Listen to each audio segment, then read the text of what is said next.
율곡 이이는 조선 중기의 대표적인 성리학자이자 정치가로 그의 철학과 가르침은 조선 사회 전반에 큰 영향을 미쳤습니다. 그는 퇴계 이황과 함께 조선 성리학을 이끌었으며 그의 철학은 단순한 학문적 연구에 그치지 않고 현실 속에서 어떻게 실천할 수 있을지를 중점적으로 다뤘습니다.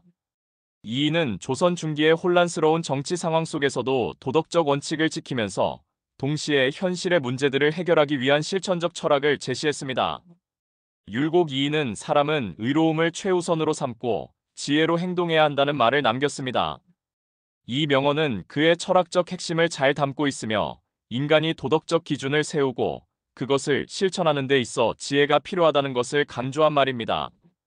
율곡은 도덕과 지혜, 이 두 가지가 조화를 이루어야 비로소 인간이 올바른 삶을 살아갈 수 있다고 보았습니다.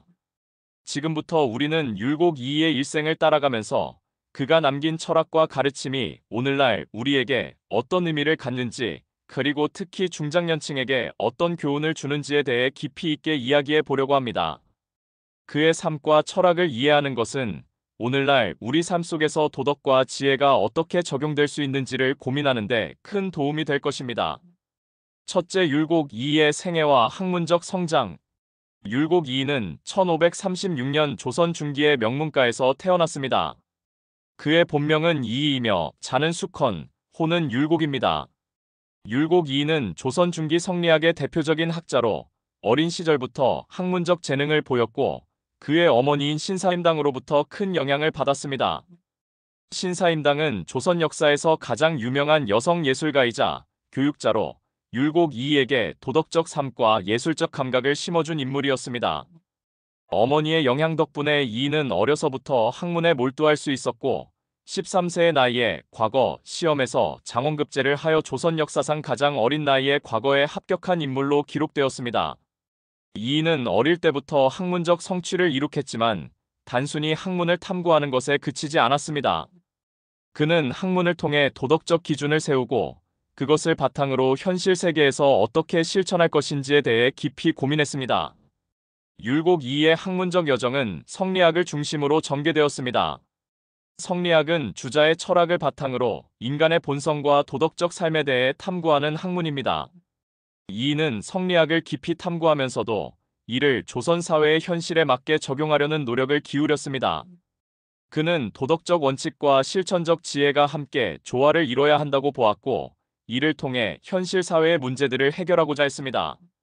율곡 이이는 단순한 학문적 성취를 넘어 현실 정치와 사회 문제 해결에 적극적으로 참여했습니다. 그는 자신의 학문적 지식을 바탕으로 조선 사회의 문제들을 해결하려는 노력을 기울였으며 이러한 실천적 접근은 그의 철학적 사상의 중요한 부분을 차지했습니다. 이이는 이상적인 도덕적 기준을 세우는 것뿐만 아니라 그것을 현실 속에서 어떻게 적용할 것인지에 대해 깊이 고민한 인물이었습니다. 둘째, 율곡 이이의 철학의와 지혜의 실천. 율곡 이이는 사람은 의로움을 최우선으로 삼고 지혜로 행동해야 한다는 말을 통해 그의 철학적 사상을 명확히 드러냅니다. 여기서 의란 도덕적 기준과 윤리적 원칙을 의미하며 인간이 어떤 상황에서도 반드시 지켜야 할 가치를 뜻합니다. 이이는 인간이 삶을 살아가는 데 있어 의로움, 즉 도덕적 기준을 최우선으로 삼아야 한다고 강조했습니다.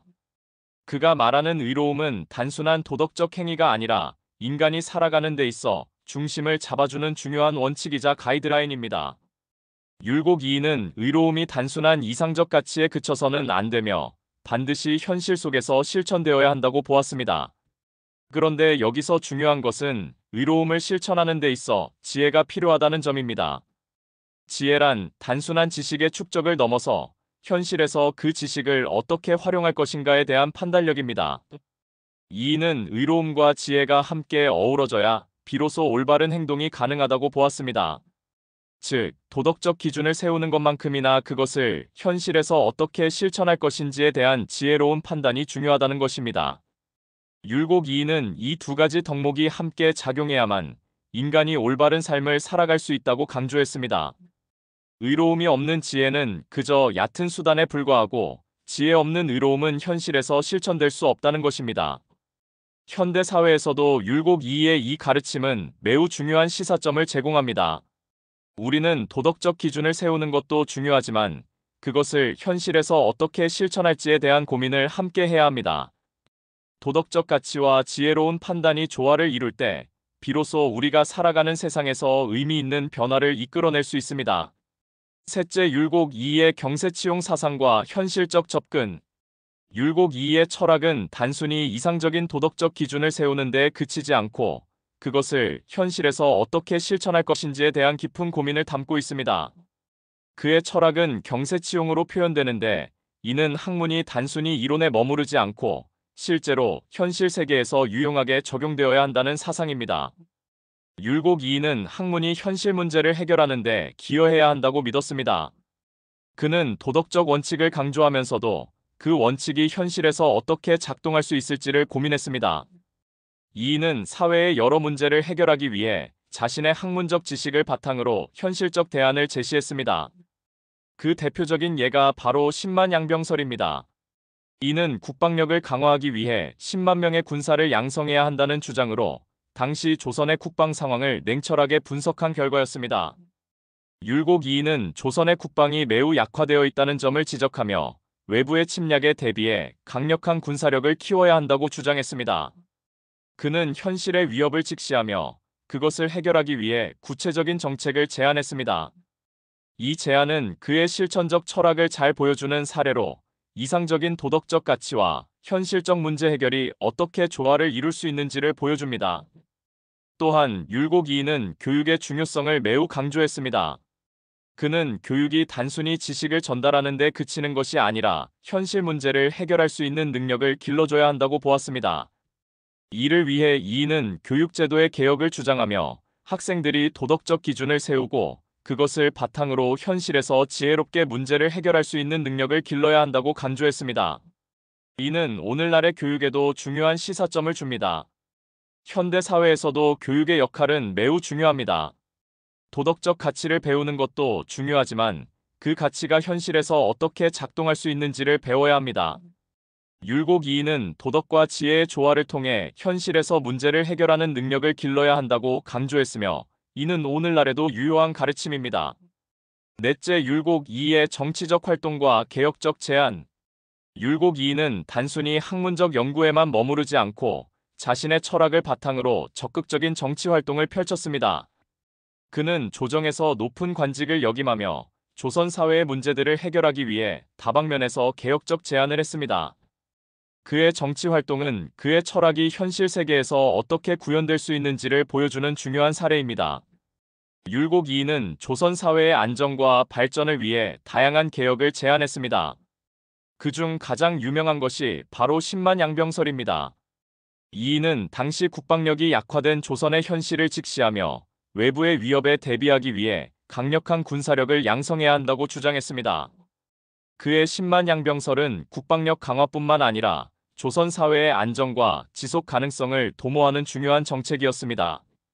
율곡 이이는 또한 조세 개혁을 통해 백성들의 경제적 부담을 덜어주고 국가 재정을 안정시키려는 노력을 기울였습니다. 그는 백성들이 지나치게 많은 세금을 부담하고 있다는 점을 지적하며 이를 개혁하여 조선 사회의 경제적 안정을 꾀하려 했습니다. 이이는 도덕적 원칙을 바탕으로 현실적 문제를 해결하려는 개혁적 정책을 추진하며 조선 사회의 변화를 이끌고자 했습니다. 또한 율곡 이이는 인재 양성의 중요성을 강조했습니다.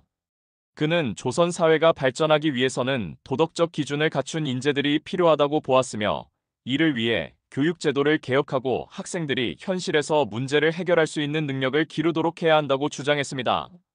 이는 그가 단순히 이상적인 도덕적 가치만을 강조한 것이 아니라 그 가치를 바탕으로 현실 문제를 해결하려는 실천적 접근을 중시했다는 점을 보여줍니다. 다섯째, 율곡 이이의 깨달음과 명언. 율곡 이이가 남긴 명언 중 사람은 의로움을 최우선으로 삼고 지혜로 행동해야 한다는 말은 그의 철학적 사상을 매우 간결하게 표현한 말입니다. 이 명언은 인간이 도덕적 기준을 바탕으로 행동해야 하며 그것을 실천하는 데 있어 지혜로운 판단이 필요하다는 이이의 가르침을 잘 담고 있습니다. 현대 사회에서도 이이의 이 가르침은 매우 중요한 의미를 가집니다. 우리는 종종 도덕적 기준을 세우는 데만 집중하고 그것을 어떻게 현실에서 적용할 것인지를 충분히 고민하지 않는 경우가 많습니다. 그러나 율곡 2는 도덕적 원칙을 세우는 것만큼이나 그것을 현실에서 어떻게 실천할 것인가에 대한 지혜로운 판단이 중요하다고 강조했습니다. 특히 중장년층에게 이 가르침은 더욱 중요한 의미를 가집니다. 중장년층은 인생에서 중요한 결정을 내려야 하는 시기에 있으며 그동안 쌓아온 경험과 지식을 바탕으로 올바른 삶의 길을 찾아가야 합니다. 이때 이의 가르침은 도덕적 기준을 바탕으로 지혜롭게 행동하는 것이 얼마나 중요한지를 상기시켜줍니다. 여섯째, 율곡 이의 철학이 중장년층에게 주는 교훈. 율곡 이의 철학은 특히 중장년층에게 깊은 교훈을 제공합니다. 중장년층은 사회적, 가정적 책임을 지고 있으며 그들이 내리는 결정이 가족과 주변 사람들에게 큰 영향을 미칩니다. 이인은 도덕적 기준을 바탕으로 한 지혜로운 판단이 필요하다고 강조했으며 중장년층은 이러한 가르침을 통해 자신을 돌아보고 더 나은 삶을 살아가기 위한 방법을 찾을 수 있습니다. 이인은 도덕적 리더십을 매우 중요하게 생각했습니다. 그는 리더가 단순히 능력과 성과로 평가받는 것이 아니라 도덕적 기준을 세우고 그것을 바탕으로 지혜롭게 행동해야 한다고 강조했습니다. 중장년층은 가정과 사회에서 중요한 위치에 있으며 그들의 판단과 행동은 주변 사람들에게 큰 영향을 미칩니다. 이의 가르침은 중장년층이 더 나은 리더로서의 역할을 수행하는 데 중요한 방향을 제시합니다. 또한 이는 끊임없는 도덕적 성찰을 강조했습니다. 중장년층은 인생의 중요한 전환점에 서 있으며 그들이 쌓아온 경험과 지식을 바탕으로 더 나은 인생을 살아가기 위해 자신의 내면을 돌아보고 도덕적 기준을 재정립할 필요가 있습니다. 이의 가르침은 이러한 과정에서 중요한 지침이 될 수 있습니다. 일곱째, 율곡 이의 철학이 현대사회에서 가지는 의미. 율곡 이의 철학은 오늘날 현대사회에서도 많은 시사점을 제공합니다. 그의 철학은 단순히 과거의 유산으로 남아있는 것이 아니라 현대사회에서 우리가 겪는 여러 문제들을 해결하는 데 중요한 지침을 줍니다. 이는 도덕적 기준을 바탕으로 한 지혜로운 실천을 강조했으며 이는 오늘날 우리가 직면한 다양한 문제들 속에서도 중요한 가르침이 됩니다. 특히 중장년층에게 이의 가르침은 더 큰 의미를 가집니다. 중장년층은 사회적 책임을 지고 있으며 그들이 내리는 결정이 가족과 사회 전반에 큰 영향을 미칠 수 있습니다. 이인은 도덕적 기준을 최우선으로 삼고 그것을 지혜롭게 실천하는 것이 중요하다고 가르쳤으며 이는 중장년층이 자신의 삶에서 더 나은 결정을 내리는 데 중요한 역할을 합니다. 여덟째, 결론. 율곡 이의 철학이 주는 교훈. 율곡 이의 철학은 단순히 과거의 학문적 성취나 사상적 유산으로만 남아있는 것이 아닙니다.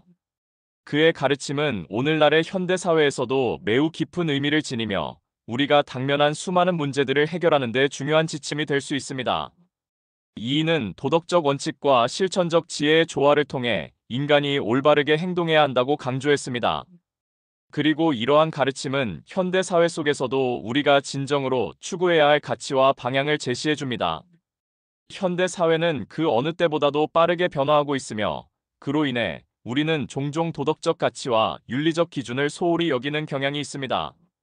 기술이 발전하고 정보가 넘쳐나는 시대에 우리는 효율과 속도를 중시하면서 때로는 중요한 도덕적 기준을 놓치고 있는지도 모릅니다. 이때 율곡 이이가 강조한 의, 즉 의로움의 가치는 다시금 우리에게 중요한 교훈을 줍니다. 그는 인간이 어떤 상황에서도 의로움을 최우선으로 삼고 도덕적 기준을 절대로 타협하지 않아야 한다고 가르쳤습니다. 이러한 도덕적 기준은 오늘날의 사회 속에서 더욱 중요해지고 있습니다. 우리는 종종 목표를 달성하거나 성취를 이루기 위해서 어떻게든 그 목표에 도달하려는 충동을 느낄 때가 많습니다.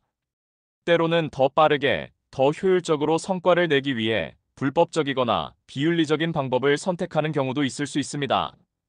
그러나 율곡 이이의 가르침에 따르면 그러한 성취는 진정한 성공이 될 수 없습니다. 도덕적 기준을 무시한 성취는 결국 일시적이고 그 성취 자체가 왜곡될 수 있습니다. 진정한 성공은 올바른 도덕적 기준을 바탕으로 이루어져야 하며 그럴 때만이 그 성취는 진정으로 의미 있는 결과가 될 수 있는 것입니다. 또한 율곡 이이는 지혜로운 실천을 강조했습니다. 현대 사회에서는 기술이 급속도로 발전하고 정보가 쉽게 공유되면서 지식과 정보의 홍수 속에 살고 있습니다. 우리는 손쉽게 많은 정보를 얻을 수 있고 그에 따라 우리의 삶을 더 편리하게 만들 수 있는 수단들을 쉽게 접할 수 있습니다. 하지만 이 많은 정보와 기술이 정말로 올바르게 사용되고 있는지, 그것이 인간의 도덕적 기준을 넘어서는 행동으로 이어지고 있는 것은 아닌지를 돌아봐야 합니다. 율곡 이이가 말한 지혜는 단순히 지식을 아는 것이 아니라 그 지식을 올바르게 사용하는 능력입니다. 단순한 지식의 축적이 아니라 그 지식을 도덕적 기준에 맞춰 현실에서 실천하는 것이 중요하다는 것입니다. 현대 사회에서 이 지혜로운 실천은 특히 중요한 의미를 가집니다. 우리는 정보와 기술을 사용할 때 그 결과와 영향을 깊이 생각하고 그것이 도덕적으로 올바른 방향인지 고민해야 합니다. 예를 들어, 우리는 인공지능 기술이나 빅데이터 분석 등의 새로운 기술을 활용하여 더 편리한 사회를 만들 수 있지만 그 과정에서 개인정보 보호나 프라이버시 침해와 같은 문제들이 발생할 수 있습니다. 이때 율곡 이이의 가르침에 따라 우리는 기술의 사용을 단순히 효율성이나 경제적 이익만을 기준으로 판단하는 것이 아니라 그것이 도덕적 기준에 부합하는지, 그리고 인간의 존엄성과 권리를 존중하는지에 대해 신중하게 생각해야 합니다. 중장년층의 관점에서도 율곡 이이의 가르침은 매우 큰 교훈을 제공합니다. 중장년층은 인생에서 중요한 결정을 내려야 하는 시기에 있으며 가족과 사회에서 중요한 역할을 맡고 있습니다. 그들이 내리는 결정은 가정뿐만 아니라 직장, 사회 전체에까지 영향을 미칠 수 있습니다. 이때 율곡 이이의 철학은 중장년층이 도덕적 기준을 바탕으로 올바른 결정을 내릴 수 있는 길잡이가 될 수 있습니다. 이이는 도덕적 원칙을 지키면서도 현실에서 지혜롭게 실천하는 것이 얼마나 중요한지를 가르쳤으며 이를 통해 우리는 더 나은 사회를 만들어갈 수 있습니다. 또한 율곡 이이가 강조한 의로움과 지혜의 조화는 중장년층에게 중요한 리더십의 방향을 제시합니다. 중장년층은 이제 젊은 세대에게 중요한 모범을 보여야 하는 위치에 있으며 그들이 어떤 결정을 내리는지가 후배 세대들에게 큰 영향을 미칩니다. 이때 율곡 이이의 가르침에 따라 중장년층은 도덕적 기준을 바탕으로 한 리더십을 발휘해야 하며 그것을 현실에서 지혜롭게 실천하는 것이 중요합니다. 그들이 보여주는 도덕적 리더십은 사회 전체의 도덕적 기준을 세우는데 중요한 역할을 할 수 있으며 젊은 세대들이 그 기준을 바탕으로 더 나은 사회를 만들어갈 수 있도록 이끌어줄 수 있습니다. 결론적으로 율곡 이이의 철학은 오늘날의 현대사회에서 우리가 놓치기 쉬운 도덕적 가치와 지혜로운 실천의 중요성을 다시금 일깨워줍니다. 그의 가르침은 도덕적 기준과 지혜로운 행동의 조화를 강조하며 이를 통해 개인과 사회 모두가 더 나은 방향으로 나아갈 수 있도록 돕습니다. 우리는 이이의 철학을 통해 우리의 내면을 성찰하고 도덕적 기준을 지키면서도 현실에서 그것을 지혜롭게 실천하는 방법을 배워야 할 것입니다. 그리고 이를 바탕으로 더 나은 삶을 살아가고 더 나은 사회를 만들어가는 데 기여할 수 있습니다. 시청해주셔서 감사합니다.